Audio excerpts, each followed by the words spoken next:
Bien, y tal cual se lo prometí, vamos a recorrer juntos la noticia de América Latina. Momento de revisar lo que es noticia en Ecuador y tiene que ver con apagones en este país. César García Vélez cuenta con una voz autorizada. Adelante, César. Sí, gracias, Andy. Bueno, después de lo que atravesamos en este pasado 2004, la peor crisis energética que soportó el Sí. Ecuador con racionamientos de hasta 14 horas, en este año se están produciendo esporádicamente cortes en la ciudad de Guayaquil, fundamentalmente por el alto consumo que tiene esa ciudad. También vamos a platicar al respecto de qué se avisora para el próximo estiaje. Me acompaña Jorge Luis Hidalgo, él es experto en temas energéticos, para analizar el por qué se está produciendo esta situación. Bienvenido, gracias Jorge Luis. Bien, ¿cuál es la primera causa de lo que se está viviendo en este momento en el puerto principal y en otras zonas de la costa? Un abrazo, César, y un abrazo a los amigos de América Latina. Y bueno, realmente el país sufre de un problema estructural, y es un problema estructural en toda la cadena de valor del tema eléctrico, yo diría energético en general, donde tanto la generación como la transmisión y distribución sufren consecuencias de falta de inversión que ha hecho que estén ciertas infraestructuras desactualizadas, sobrecargadas, y eso hace que, pese al enorme esfuerzo de este gobierno y de la ministra Manzano, a quien realmente ha sorprendido la forma como ha gestionado, digamos, al menos la generación de emergencia, que ha sido la que hoy por hoy en cierta forma nos cubre y nos salva de tener apagones más grandes.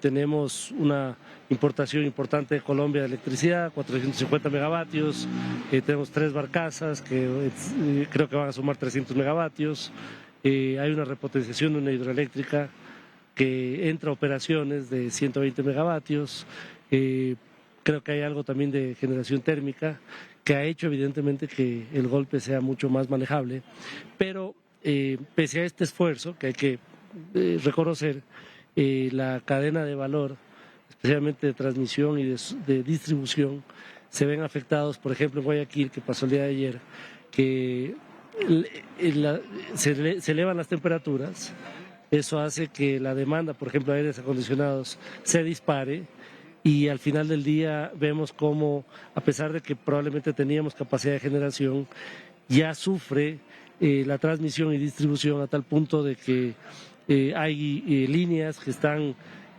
ya utilizándose 90, 100, 110%, y esa sobrecapacidad hace que tengamos un efecto de inducción, que no es más que calentamiento de las Estamos líneas. viendo el video, por cierto, de cómo se queman estos tendidos. ¿Nos podrías explicar por qué se produce eso? Vi eso en redes sociales, yo también vi ese video, y entiendo que es en Guayaquil, donde hay unas líneas que empiezan a sobrecalentar a tal punto que empiezan a generar fuego.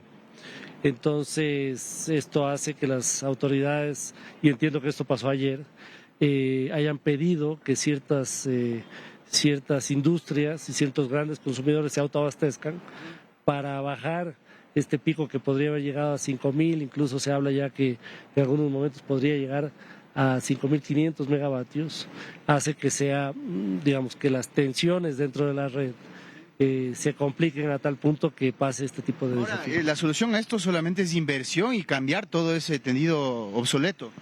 Bueno, lo que siempre hemos hablado, mientras el Ecuador siga regalando la energía y mientras no haya un plan de seguridad energética nacional, realmente hoy por hoy hemos apagado incendios, pero al final del día, desde ya tenemos que hacer un plan, por ejemplo, para sacar del sistema a lo que yo le llamo el chulco energético, que es comprar energía costosa de Colombia, porque nos vende a precios exorbitantemente altos, sacar las barcazas del sistema, sacar la generación térmica con diésel, que es costoso, que además diésel importado, y además evitar apagones.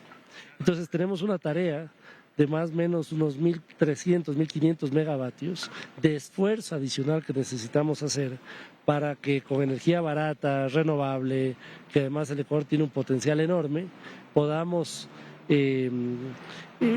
sacar esa energía costosa, pero también evitar Y a apagones. propósito de eso, no escuché a los candidatos, la mayoría, hablar de este tema con técnica. Es decir, esto es lo que se necesita y es lo que yo ofrezco. En ese sentido, ¿hacia dónde debería apuntar esta política energética que tendrá como reto el próximo gobierno? Para que no pase lo que pasó a finales del año, a propósito que se acerca abril, y ahí también te lanzo la pregunta, ¿se presume que o se avisora racionamientos para ese mes en donde comencemos ya estiaje? Yo no soy político, soy técnico y me admira, por ejemplo, como si a mí me entrega un carro chocado, mal mantenido, en muy malas condiciones, y me dicen ahora tú eres el dueño o el administrador de ese carro, evidentemente yo no lo voy a defender al carro. Voy a explicar cuáles son las condiciones reales del carro y voy a adelantarme a decir va a pasar esto y el otro porque voy a tomar un carro en muy malas condiciones. En ese sentido, me da la impresión de que tanto la oposición como el gobierno toman un rol de defensa o de ataque a un sistema que se debe entender que es un sistema absolutamente precario. Entonces, si el sistema eléctrico ecuatoriano es precario, lo mejor es informar a la ciudadanía y decir, oigan, es verdad que vamos a hacer un plan para evitar apagones con barcazas y con generación de emergencia, pero también es verdad que tenemos un sistema tan precario, con sistemas de distribución y de transmisión en muy malas condiciones, que es bueno que se preparen, que va a haber unos 3 o 4 blackouts, por ejemplo, en el año. ¿Puede pasar? Es muy probable, porque el sistema está en muy malas condiciones.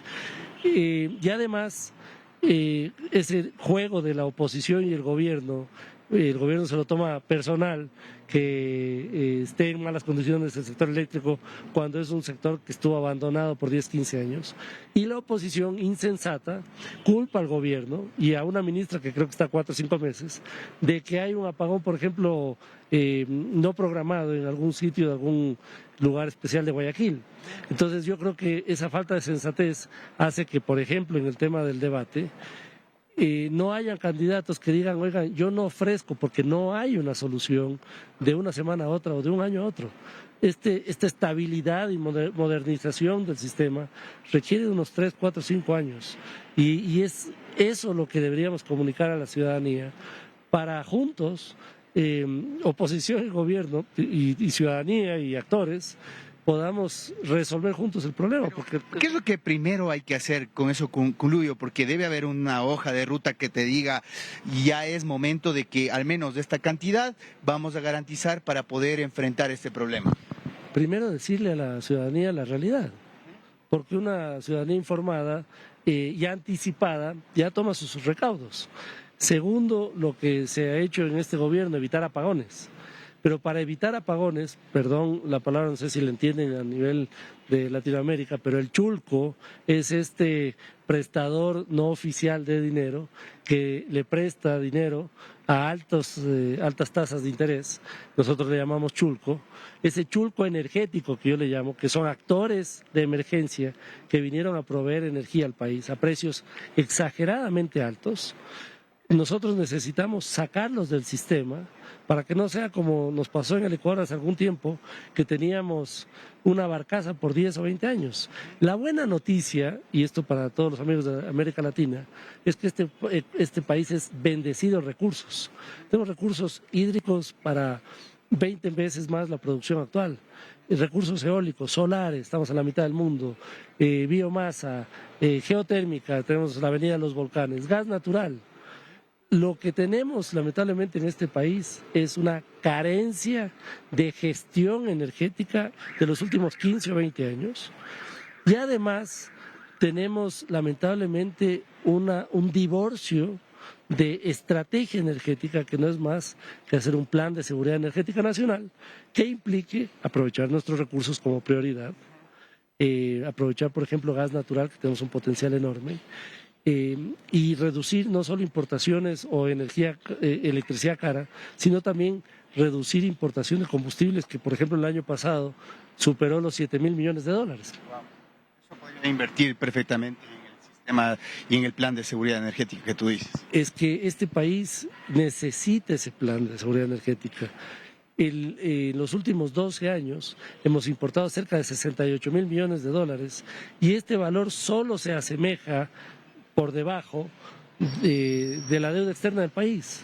Entonces, si el Ecuador no entra en un sistema de seguridad energética donde se haga eficiencia energética, por ejemplo, iluminación LED, seguimos con iluminación antigua, no cambiamos a LED, nuevas potencialidades energéticas, diversificación energética, aprovechamiento de gas de mecheros, que el Ecuador quema más gas de mecheros en campos petroleros que países como Qatar, Brasil o Canadá, de acuerdo al Banco Mundial. Entonces, si no entramos en esta dinámica de aprovechamiento energético nacional, como compromiso no de aquí a un año, que eso es lo que la ciudadanía espera, sino de un plan 10, 15, 20 años, realmente no vamos a poder salir adelante como país. Gracias, ahí están muy claras las ideas que propone Jorge Luis Hidalgo en ese sentido. Ya sabemos las razones por las cuales se están produciendo estos cortes esporádicos en la ciudad de Guayaquil, pero lo que realmente se espera es que para el mes de abril, cuando tengamos un primer estiaje, pues esta situación no nos coja, como se dice en el argot popular, con los pantalones de abajo, sino preparados y Claro. con un plan que deberá ser asumido por el próximo gobierno andí. Gracias, César García Vélez, compañero, las precisiones y los detalles. Nos vemos enseguida para seguir recorriendo la noticia del Ecuador.